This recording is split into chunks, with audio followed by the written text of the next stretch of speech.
Shlomi the never Jesus Christ, मैं इरफान और आप देख रहे हैं नजारा टीवी। तो आज प्रेस क्लब लाहौर में चेयरमैन रवादारी तहरीक शम्स सलामत ने अक़लियतों के तहफ़्फ़ुज़ के दिन के हवाले से आज यहाँ पर जो खुली कचहरी का इनकाद किया गया है, जानने की कोशिश करते हैं कि इस प्रोग्राम को रखने का मकसद क्या था और कैसे ऐसे कौन से जो तहफ़्फ़ुज़ात हैं और जो हम आवाम के सामने ला सकते हैं। सर, सबसे पहले तो आपकी जो जुर्रताना आपने काम किया है, आपकी दिलेरी को नजारा टीवी की टीम और पूरी मसीही कौम आपको सलाम पेश करती है। बताइएगा आज की जो खुली कचहरी है इसका मकसद क्या था, क्या किस वजह से रखी गई थी? ख्वाहिश तो हमारी हमेशा ये रहती है कि इस तरह की खुली कचहरियाँ जो है वो हमारी रियासत के जो जिम्मेदार लोग हैं, जैसे हमारे प्राइम मिनिस्टर हैं, हमारे सूबे की चीफ मिनिस्टर साहिबा हैं, या हमारे IG पुलिस हैं, हमारे जो पार्लियामेंट के अंदर बैठे नुमाइंदे हैं, वो इस तरह की खुली कचहरियाँ लगाएं और लोगों के मसाइल सुने और फिर उनको हल करने की कोशिश करें। क्योंकि ये नहीं हो पा रहा, इसलिए रवादारी तहरीक ने जो है वो अपने तौर पर इस खुली कचहरी का एहतमाम किया, जिसमें आपने देखा कि हमने मुख्तलिफ वो लोग जो मजहब की बुनियाद पर परसिक्यूशन का शिकार है उन्होंने अपनी बात की। फिर हमने जड़ावाला के सानिया के हवाले से सरगोदा में नज़ीर मसीह की शहादत और दूसरे जो ब्लास्फेमी लॉ के मिसयूज के बाद जो वाक़यात हुए हैं या जबरी तब्दीली मजहब के वाक़यात, उनको यहाँ पर हमने सुना है। और यहाँ पर आप देखिए लीडरशिप मौजूद थी, हर एक ने अपनी राय दी है।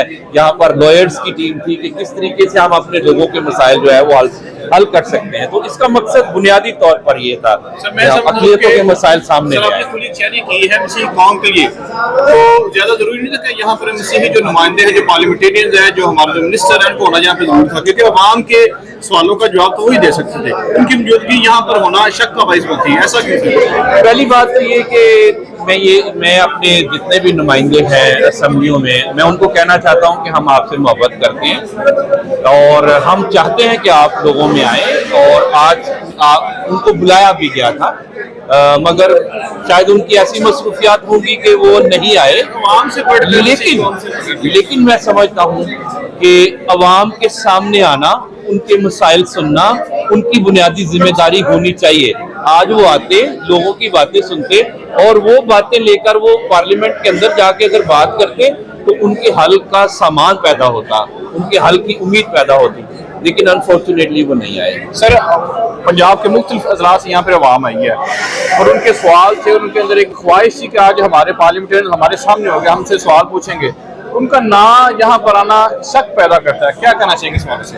अब मैं क्या कहूँ, शक तो मुझे भी पैदा होता है, वो इसलिए कि सीट जाने का डर है। सर, क्या कहना चाहेंगे? मुझे सिर्फ इसीलिए मैं सिलेक्शन सिस्टम के खिलाफ हूँ, क्योंकि सिलेक्शन सिस्टम के तहत कौन जो है वो अक़लियतों का नुमाइंदा होगा, वो सियासी जमात जो है वो फैसला करती है, वो अक़लियतों का वोटर फैसला नहीं करता। और चूंकि सियासी जमात उनके लिए फैसला करती है, इसलिए मुझे ये लगता है कि वो पार्टी लाइन से बाहर बात नहीं करना चाहते या नहीं कर सकते। और मैं भी आज ना आने की वजह भी जो है वो यही हो सकती है। पाकिस्तान भर में जो इस वक्त जो जबरी मजहब तब्दीली का सिलसिला वो थम नहीं सका, इसकी बुनियादी वजह क्या है?